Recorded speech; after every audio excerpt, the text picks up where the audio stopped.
nato na ni i-pull out ng head para makita natin yung si problema nga nung tapin. Nibul siya. Wala. Wala. Sunod. Pinasuka ng tubig yung ano. Sama ni. Naamay ni siya eh. Nakahikop mo siya bolt ang kuan. Makina. Ito yung mga kaganggang. Ito yung head. Makigat. Wait na.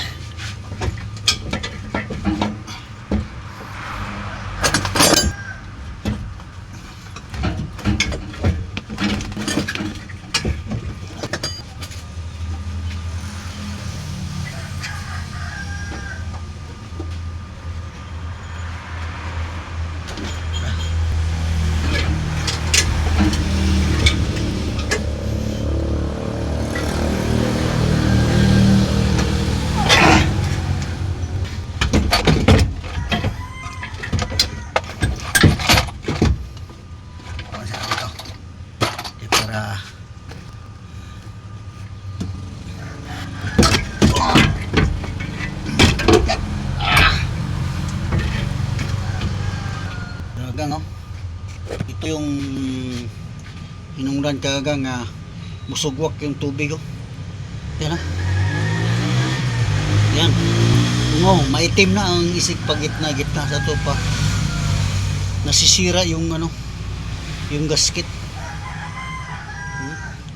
Itong halimbawa, bakit siya na sumugwak? Itong pressure pag umangat si babaw yung ano, kumbaga umangat yung piston si babaw, ang pressure na tatawid dito sa linya sa tubig. Bisag gabuhok lang ang singaw, maipon yan, susugwak talaga yung tubig sa radiator.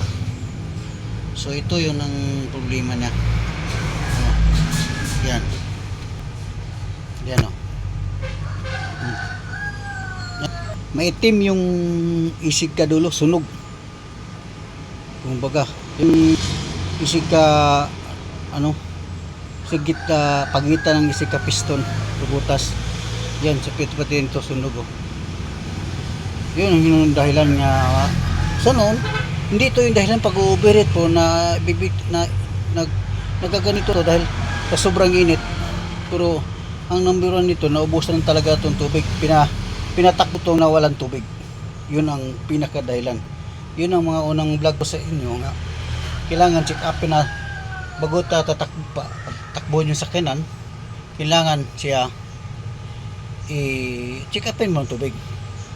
Kung karamihan kasi minsan nagdali, bisan ako naman minsan nagdali tayo na lalakad, labi na emergency, di nakakailangan mag ano, check up. So start agad muna nga kung may time ka, halimbawa pre ka sa oras, takas panimalay mo, sarili mo masakyan, check upin mo, brake fluid, oil, tsaka tubig, yan. Kasi mamaya na tayo sa check up na emergency, hindi talaga mag-check up yan. So mura to guys ha, maraming salamat sa papanood, kaya salamat sa ingat kayo tanan, I love you. Salamat sa inyong tanan, sa tanan ng mga followers, tanan, maraming salamat. Amping ta sa kanunay kasi ang lawas na natin punan, hinuwaman na natin yung atong kinabuhi. Sige, maraming salamat guys, salamat sa mga followers.